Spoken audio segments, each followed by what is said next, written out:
Mahigit 6 na raang mga tricycle driver sa San Juan City sa Metro Manila pa rin makatatanggap ng 5,000 pisong ayuda ngayong araw.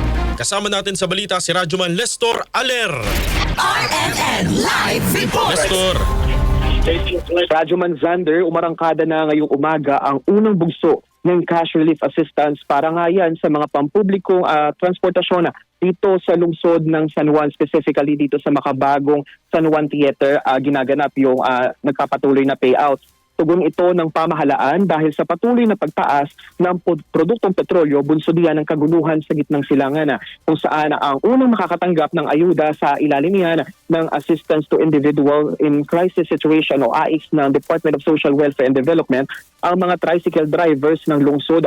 Nagsimula ang pamimigay ng ayuda dito sa makabagong San Juan Theater pasado alas 5 ng umaga kanina. Ayon kay San Juan City Mayor at Presidente ng Metro Manila Council Francis Zamora, nasa 621 na tricycle driver ang makakatanggap ng ayuda mula sa pamahalaan. Aniya, sa loob lamang ng maikling oras ay matatapos na ng LGU ang pamamahagi ng mga ayuda sa mga tricycle drivers dahil nga hindi raw ito aabutin hanggang mamayang hapon. Samantala, nagpaalala naman ang alkalde sa mga tatanggap ng cash assistance na ipagbigay alam sa kanila kung sakali mang makaranas na mabawasan yung kanilang tatanggapin o yung matatanggap na pera. Pakinggan natin ang tinig ni San Juan City Mayor Francis Zamora. Immediately report to your mayors, report to the DSWD, report to the national government.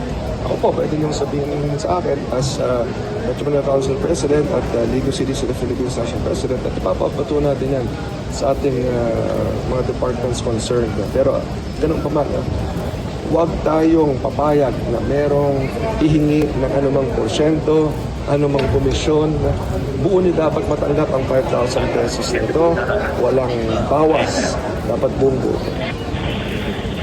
Iyan ang tinig ni San Juan City Mayor Francis Zamora. Samantala, Radyoman Zander, kung makikita mo sa akin likuran, ito na yung pila ng mga tricycle driver na tatanggap ng 5,000 pesos na cash assistance dito nga yan sa makabagong San Juan Theater, kung saan bago pumasok dito sa mismong theater ay doon muna sila sa labas at titingnan kung nakalista nga ba sila doon sa itinasang listahan doon nga sa Tricycle Regulatory Board ng San Juan City, at pagkatapos niyan ay makakatanggap sila ng number kung saan dito sa mismong payout dito sa mismong stage ay may mga payout masters na nakatalaga doon dito sa harapan na nakaupo at sila yung mamimigay ng cash assistance nga. Meron dito mga by numbers 1 to 621 para hindi na magkagulo pa pagdating doon sa pamimigay ng ayuda at mas maging smooth yung magiging transaction at mas mabilis pa yung proseso. At yan ang kasalukuyang sitwasyon dito sa San Juan City.